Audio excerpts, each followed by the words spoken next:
Actually, we can cut this one because it's isn't half.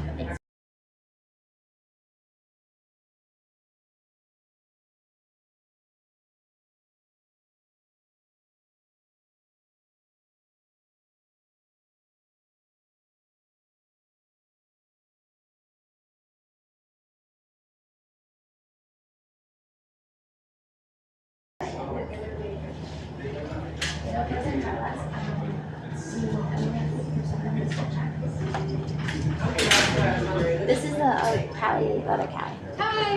We met last night. Ben and Rafa. Ladies. Vicky.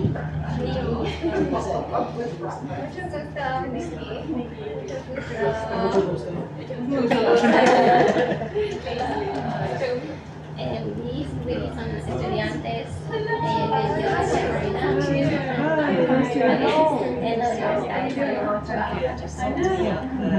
y Nikki is like your friend.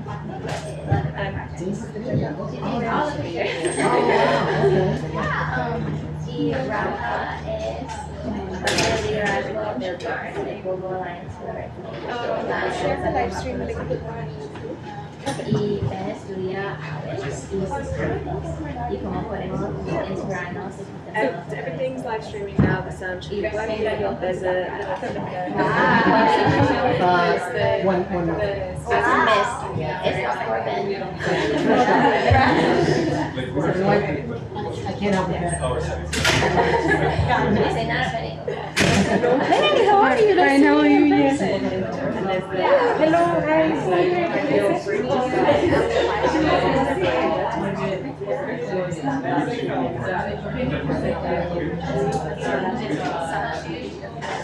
Just gonna moderate she'll introduce. I want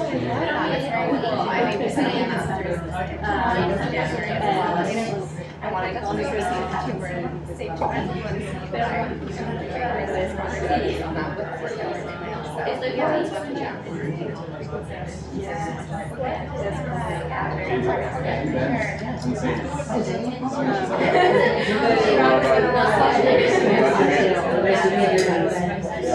The other day I was we're like a super serious birds singing outside. I did message you.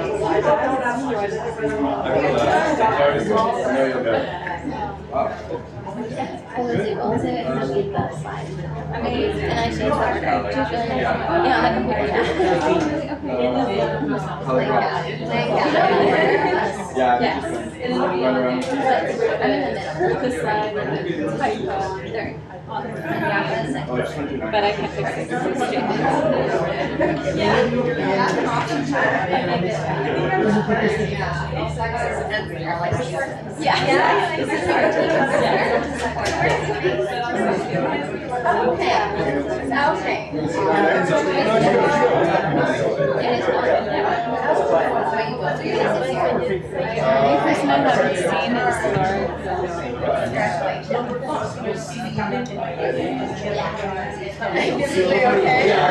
I never celebrated until like, here's the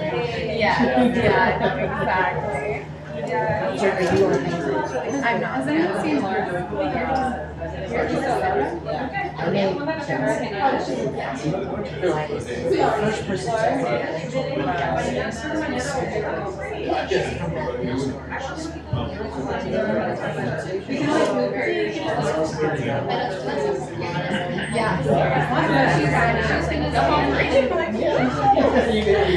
Yeah. Are you coming to the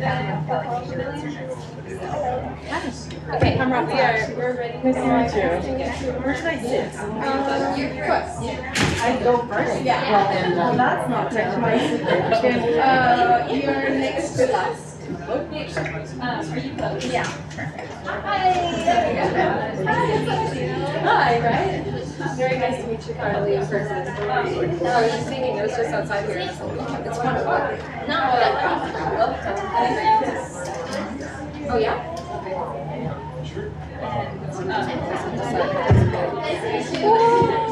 Is anyone wants coffee? They provided coffee. Happy. Hi. Laura, nice to meet you. Laura, very nice to meet you. Hi, Laura. Very nice to meet you. Okay, ladies. Oh, is that yours?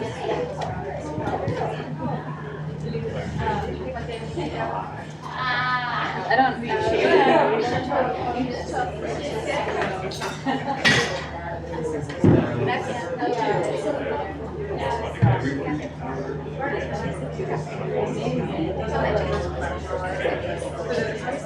Yeah. It's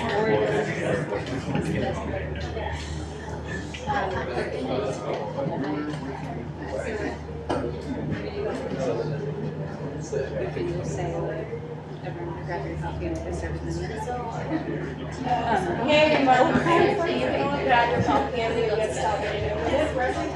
Don't drink too much.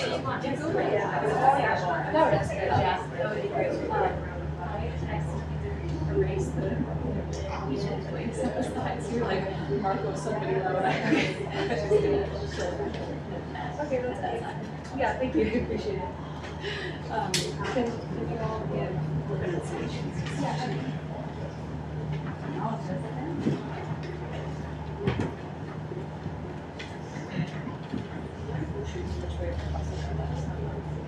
Oh, yes. Okay.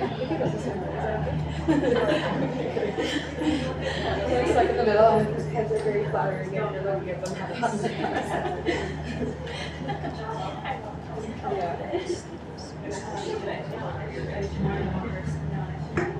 Hello, everyone.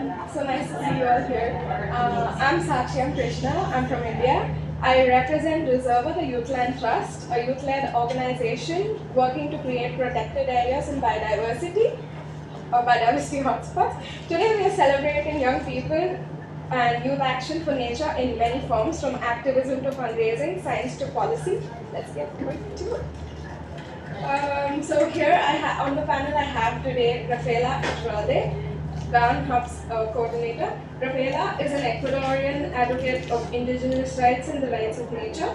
She has been involved in the rights of nature movement for about a decade, mostly through the Global Alliance for the Rights of Nature, where she co-founded the GAN Youth Hub and also serves as the GAN Global Hub coordinator. And then we have Laura Hernandez Merlano, Younger Oceans Voice Working Group. Please excuse the title, she's not Marcos. Laura Hernandez Merlano is a dedicated Colombian Canadian advocate for youth and the environment who currently serves on the steering committee for the UN Ocean Decades Early Career Ocean Professionals Program in the Americas and is the Canadian co-lead for the Sustainable Ocean Alliance. Today she is here on behalf of the UNFCCC's Younger Ocean Voices Working Group. Welcome, Laura. And then we have a very young Callie Winter. Callie is a leading marine conservation biologist, founder of the Leatherback Project, National Geographic Explorer, and a scientist with the United Nations Harmony with Nature program. Welcome, Callie. And then we have next Sudha Kotlil. Sudha Kotlil is a researcher and ecologist from India, working on marine conservation, fisheries management, and sustainable fisheries with a focus on branches, sharks, rays, and skates. As part of her work, she is also working with local communities to sort of identify inclusive ways for fisheries management to take into account their livelihoods. She is also part of the Global Youth Biodiversity Network, where she engages in the UN policy shape to push for youth inclusion and participation in biodiversity-related decision making. That must be a lot. Welcome, Sudha. And then we have our little Robert, everyone's favorite. Hello, Robert.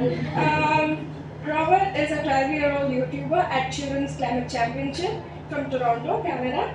He interviews children, scientists, and organizations from around the world about what they are doing to stop biodiversity loss and climate change. So if you all want to feature in Robert's very own and famous YouTube channel, get in touch. Welcome, everybody.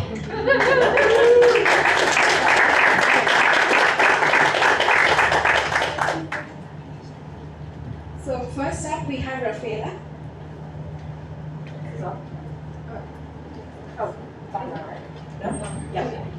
There we go. Well, hello everyone. It's a pleasure to be here, and it's an honor to be here with such an amazing panel of young people trying to save the world.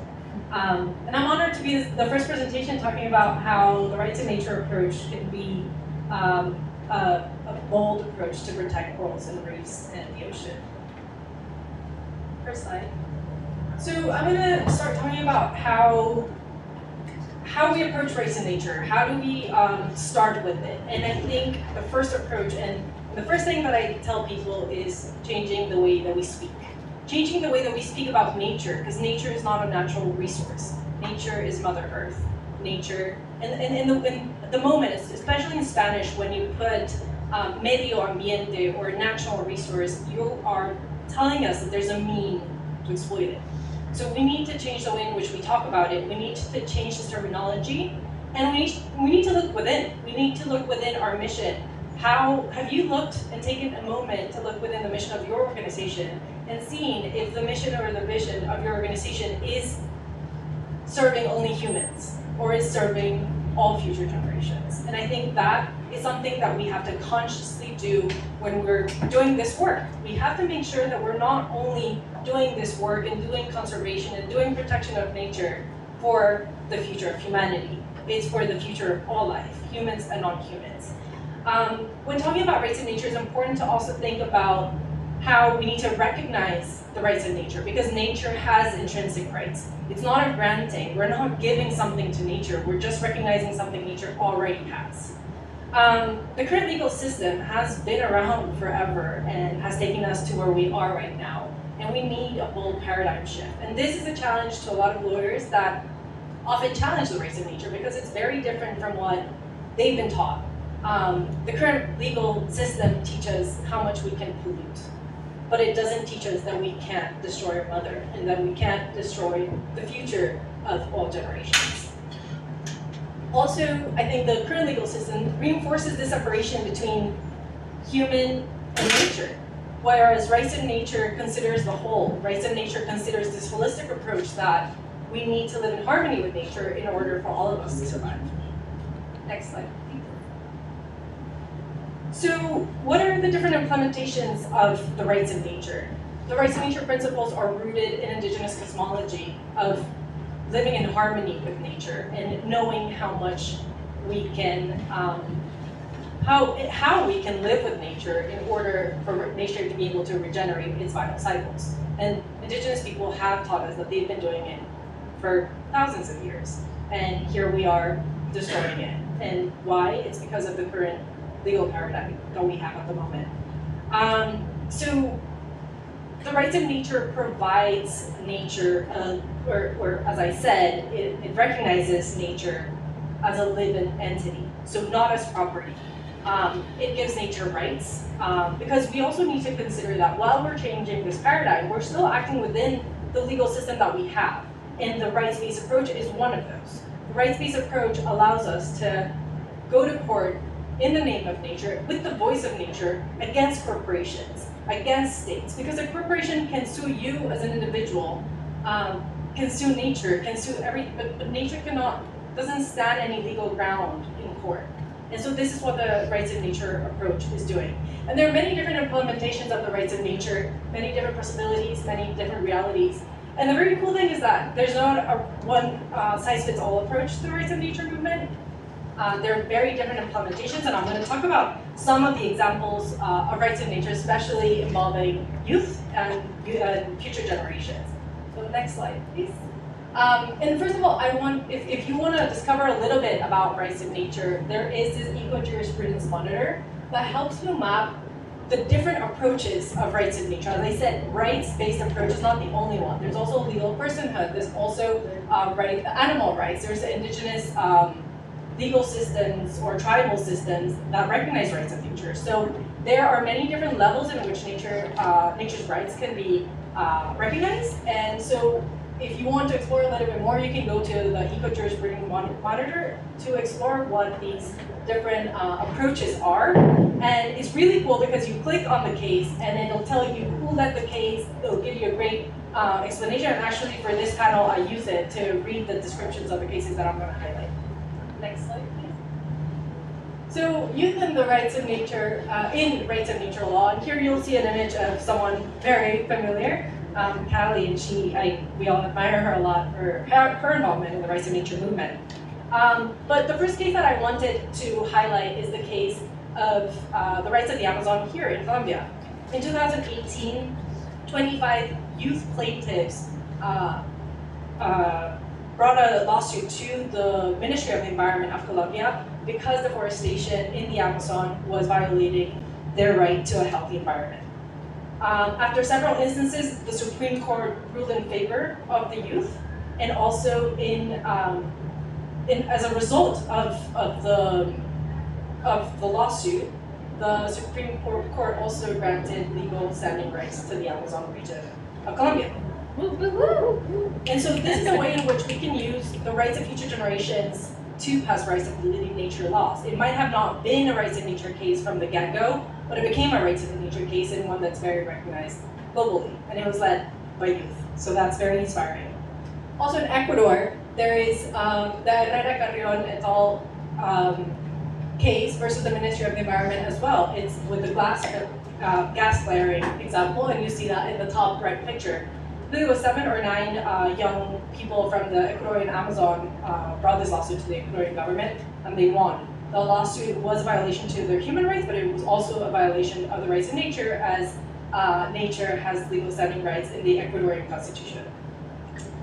And last but not least, one of the most amazing cases of youth leading the rights of nature movement is the Panama National Rights of Nature Law, passed in 2022, and it was proposed by the Leatherback Project, led by Callie and also with support of young lawyers, with local lawyers, but also lawyers from the Earth Law Center. And it was backed by Juan Diego Vasquez, who's a member of parliament. He was the youngest member of parliament, and at the time, I believe he was 28. 25 when he received the law. And so he worked with Callie to pass this law, and Callie has told me that there's already 5 cases of nature having rights in Panama as a result of this law. So Callie will go a little deeper on the rights of nature law in Panama. And so I just want to encourage everybody to be resourceful. You don't have to be a rights of nature expert to act on rights of nature. Callie knew very little about the rights of nature movement. She had heard of it. But she saw it was a pathway to protect the ocean and to protect nature in Panama, where she was working. And so I encourage everybody to look into how you can include rights of nature principles and values in your work, because we can all do it. As I said, look within your mission and look if it's serving all beings, not just humans. And that's the first step towards implementing the rights of nature in your day-to-day life. And then we can always brainstorm. You can join the Global Alliance for the Rights of Nature. It's a free membership, and we also have hubs. We have a legal hub, we have an academic hub, we have a youth hub, and we have regional hubs as well, where members get together, experts, non-experts, to talk about how we can implement rights of nature at different levels in our areas of work or in our regions. So yeah, just encouraging everybody to reach out. My email is up there, and we can always brainstorm. So thank you. Thank you so much for the insight. Definitely, lawyers are champions of conservation. So yeah. So next up we have Laura Hernandez. Thank you so much. So first of all, I'd love to thank everyone so much for having me. I would love to thank the Pavilion hosts, the ICRI. I would love to thank Reserva for hosting this event, and I'd love to thank Youngo, the Ocean Voices Working Group, for inviting me to speak today. I just want to tell you a little bit about myself, because I think that I, maybe with a few of you, share this concept that I felt like I couldn't call myself like a marine conservationist or an ocean conservationist until I had like a very specific direct action that I had worked on, because I did not live by the coast. I was inland, actually based in Ottawa, right by Toronto, where Robert's from as well. And but was always a lover of nature and wanted to see what I could do. And so I studied environmental economics because I wanted to have that application of the sciences and what the sciences are already telling us represented in the social science fields, whether that's through economics, lobbying, law, or policy. But my dream was really to do field work, and so I took it upon myself to start really engaging in this citizen science field and understanding how, as a civilian, just as a regular citizen, we could feel like we could support the work that's being done by these scientific communities all around the world. And so it definitely comes from a place of privilege, but I've traveled to a few projects that I'll speak about today that will highlight some of their strengths and some of the incredible interconnected work that they're doing, and then speak a little bit about global policy as well that we're doing on the Young O side. So to start, that's a little bit more information about myself, where you can find me, and yes, I'll go to the next slide then for now. Thank you so much. Okay, perfect. So we'll start with direct action and visiting a few of the hotspots that I've been working on around the world. So to start, we've got the Gili Trawangan Island in Indonesia. I've also had some time in Cozumel, Mexico, and finally, more recently, we have been working in Cartagena here in Colombia. And so to start, we have the BioRock technology. So this is incredible technology that they're using for coral restoration. It's really becoming popular in the Indo-Pacific region, and they're actually now having some technical experts come and share their expertise all around the world, but particularly in the Americas.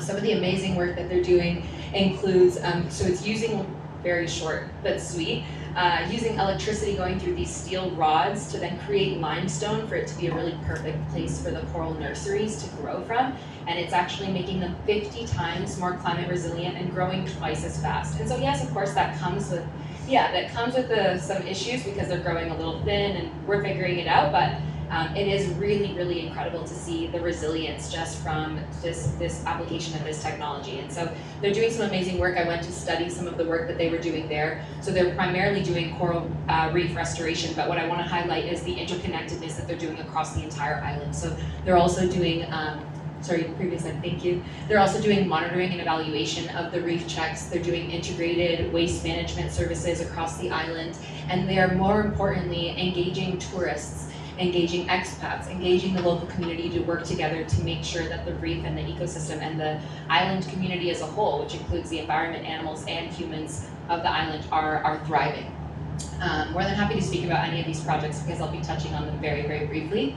The second project that I got to learn from, where I got certified in coral conservation specifically, was in Cozumel, Mexico. It's a very unique situation because their reefs have been destroyed not just from natural disasters, but also from the cruise ship industry that is just coming in and just building and building and building, even though it's very clear if you've been to Cozumel that they have completely hit their capacity of tourism, and they're just continuously affecting it. So this has now gotten to the point where it is infringing on the rights of the locals, and they're now having to fight for not expanding the cruise ship ports, specifically because they don't have access to their own beaches, they don't have access to their own water, which is just mind-boggling. So there's some really incredible work that's being done. They're doing some research. They're doing a lot of regenerative tourism work that's attracting young entrepreneurs. People like myself are coming from all over the world to study these coral conservation courses and some of the techniques that they're using in their nurseries. And the technology that they're using recently, which seems like pretty simple, but is actually helping an incredible amount, are these shades that they've been using, which you can see in the top photo there, above their reefs.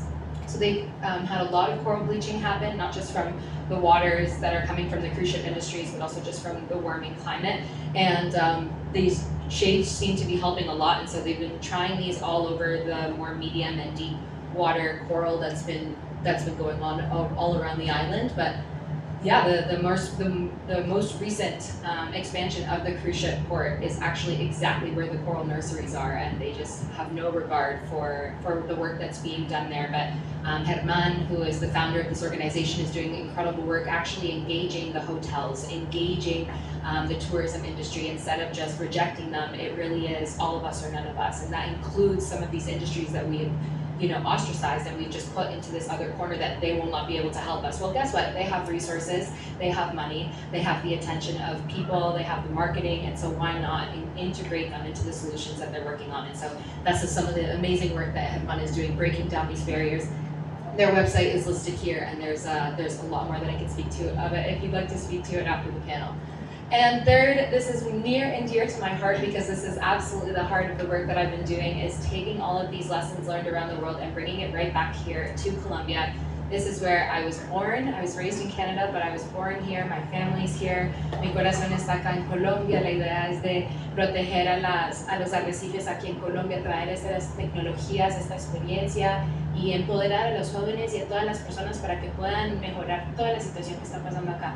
So we have this amazing event. I went diving in Cartagena just for fun and was coral gardening a little bit, and the instructors were looking at me like I was crazy. Like, why are you touching the reef? Why are you moving things around? They started trying to move things, and then underwater we're like sign language, panning, don't touch the reef. Why do you get to touch the reef? Well, I've done 5 to 6 different courses on how to touch the reef and when to touch the reef, so please don't touch the reef. But it actually inspired them to bring Coral de la Paz to do this event that's coming up mid-January, where we'll be certifying people in reef check. And so the first step is just observation and seeing what's actually happening to the reef. And so they're going to be bringing a few instructors and a few locals to come and get certified. And they'll also be bringing a group of children to do some free diving and just be able to spend some time in and near the water and spend some time in the reef. And so this is an exciting project that's coming up.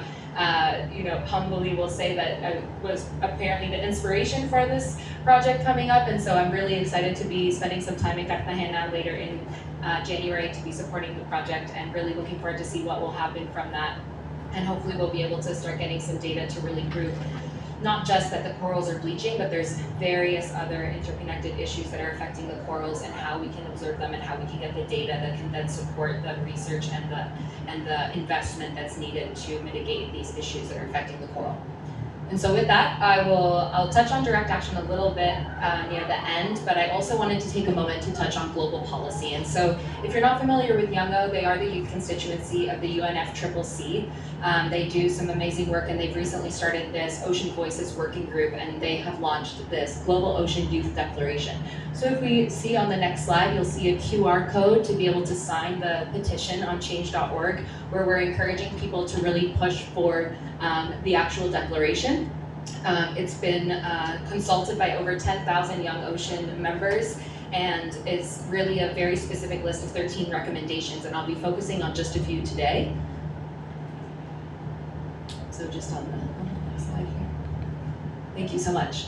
So there's 6 here that I'd like to highlight, a few that have already been highlighted, and I'm sure will be continuing to be highlighted throughout the panel.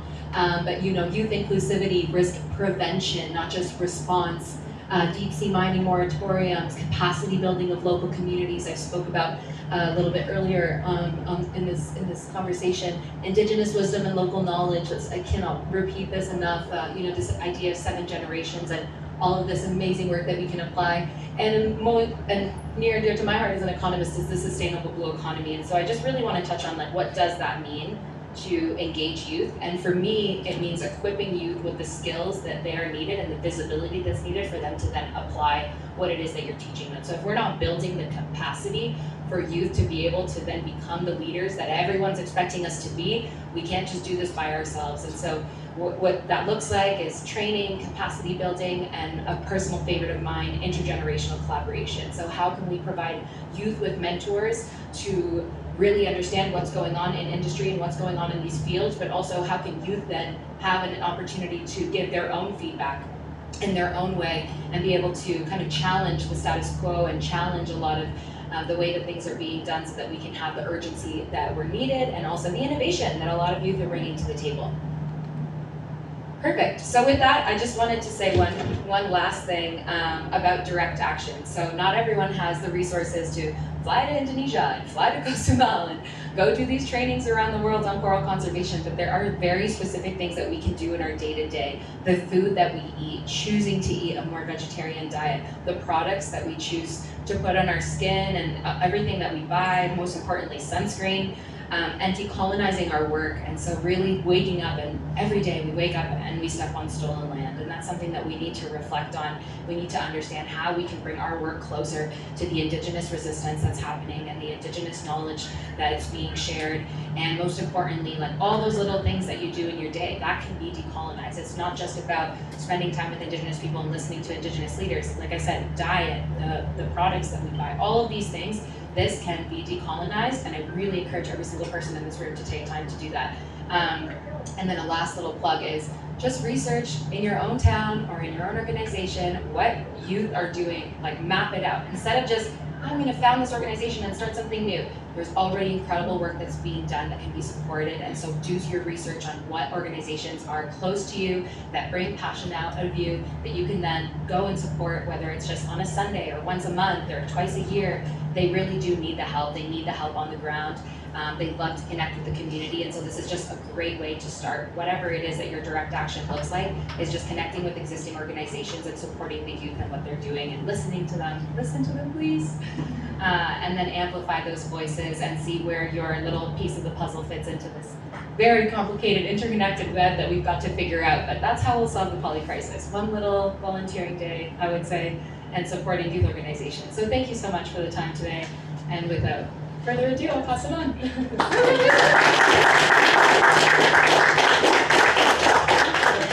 Wow, that definitely motivates me to go do some deep sea diving. Yeah, so give it up for Laura and take it over. Callie, we're waiting to hear from you.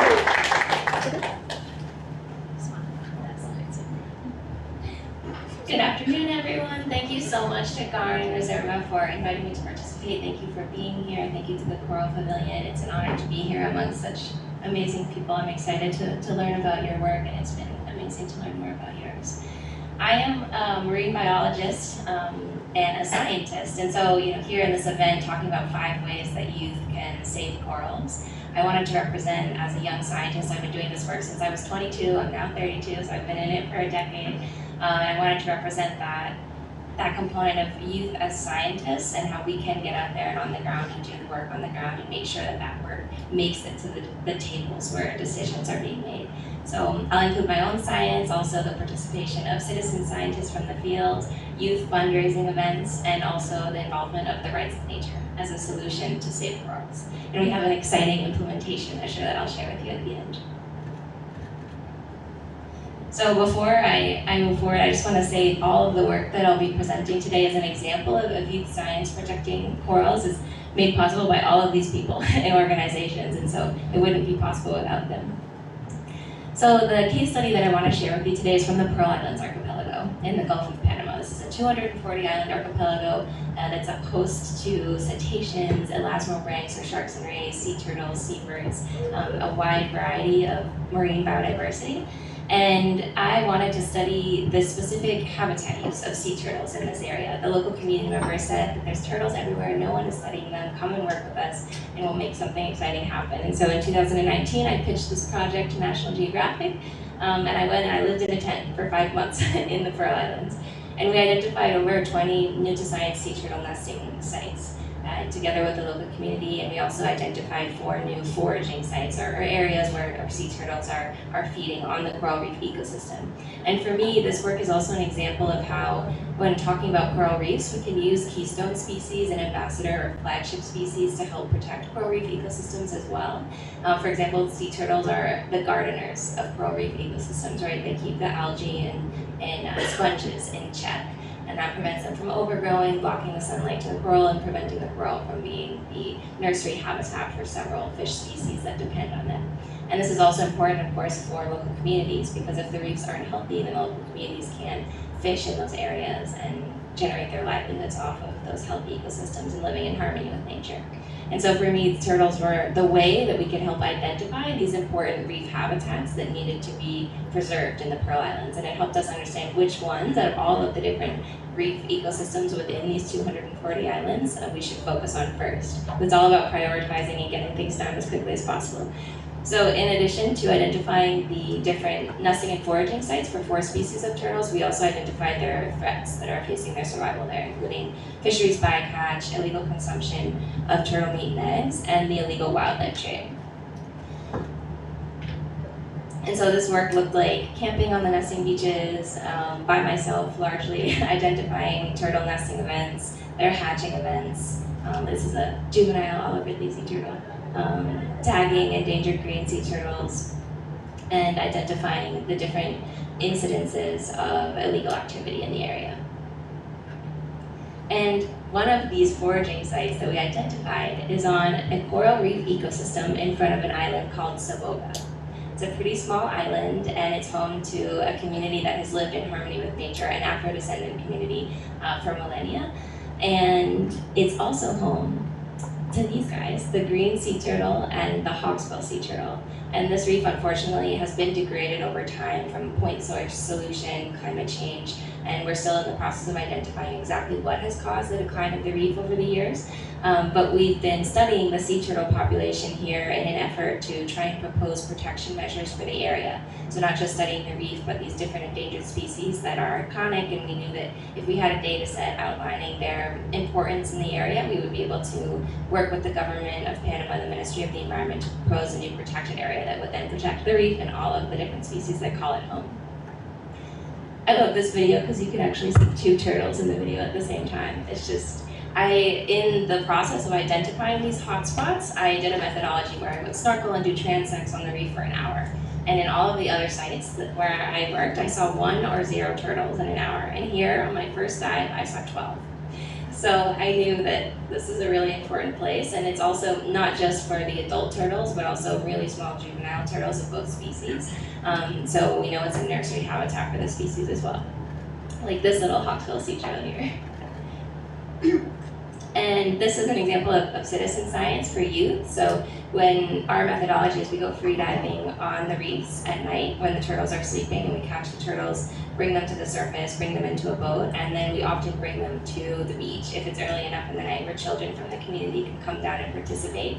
And for a lot of the kids, this is the first time that they've ever put on a glove to do anything related to science. So it's really exciting for them to interact with this species that's been their neighbor their whole life, but they had never seen one before. And so for me, this is a really exciting example of youth in like local science in their community, and like we're training the youth in how to fill out a data sheet, and how to tag a sea turtle, how to clean the area where we're going to deploy a tag, how to measure the length and width of a turtle.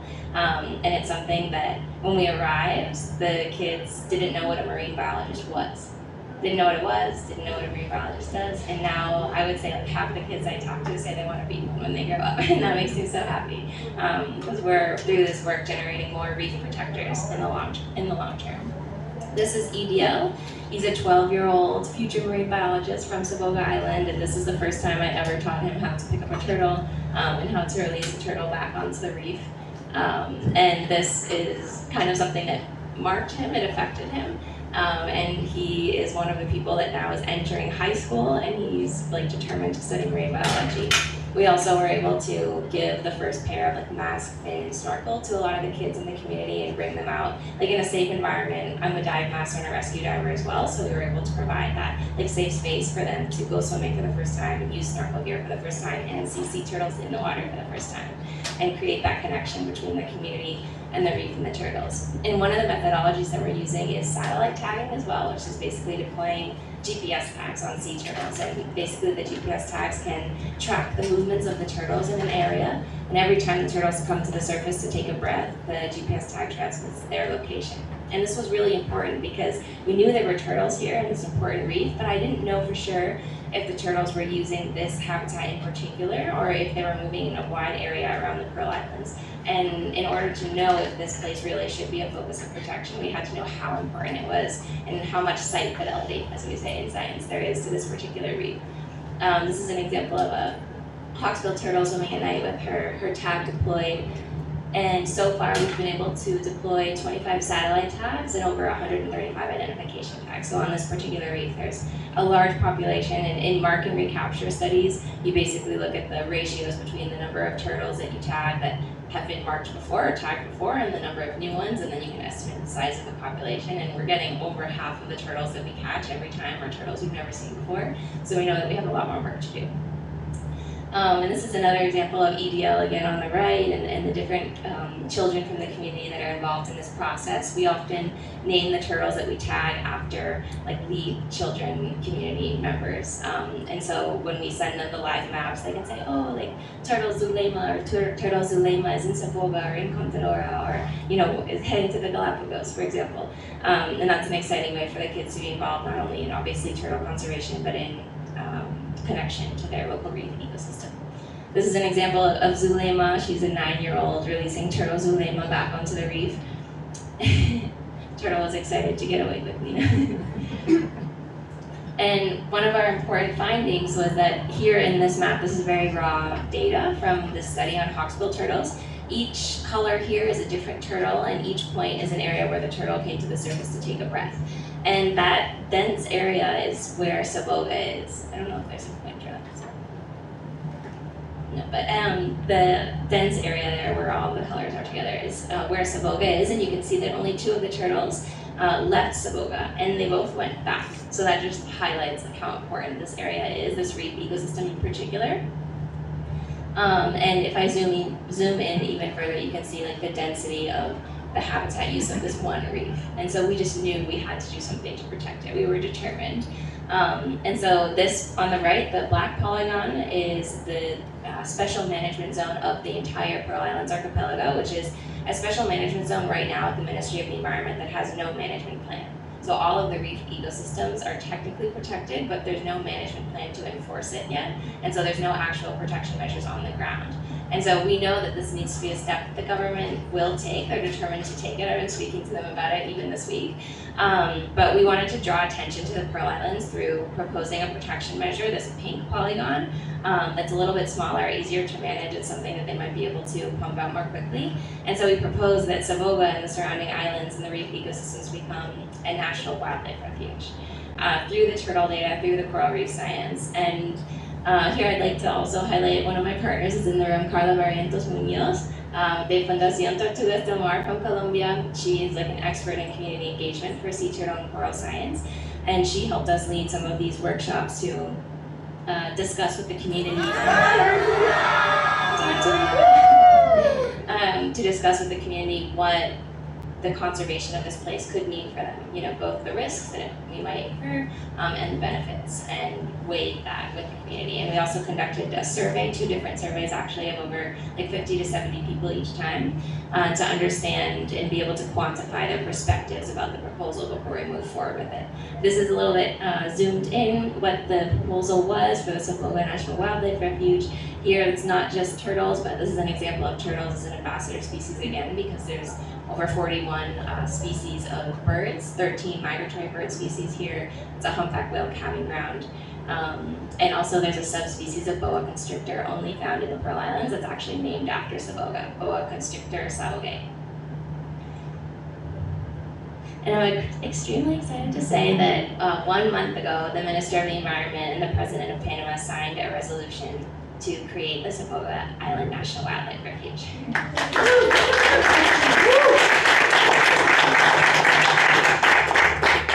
So we're really excited about this, not only because of the protection measure, but also because of some of the specific articles that are included. So as Rafa mentioned, our team has been working on this national level rights of nature law and its implementation measures. And for me, this is one of the most exciting ones because it's been like 4 to 5 years in the making. And it references the National Rights of Nature law, saying that nature in this particular National Wildlife Refuge is a subject of rights itself. And also saying that the coral reef ecosystems in the National Wildlife Refuge have the right to be restored. So the actual reef ecosystems have the intrinsic inherent right for the government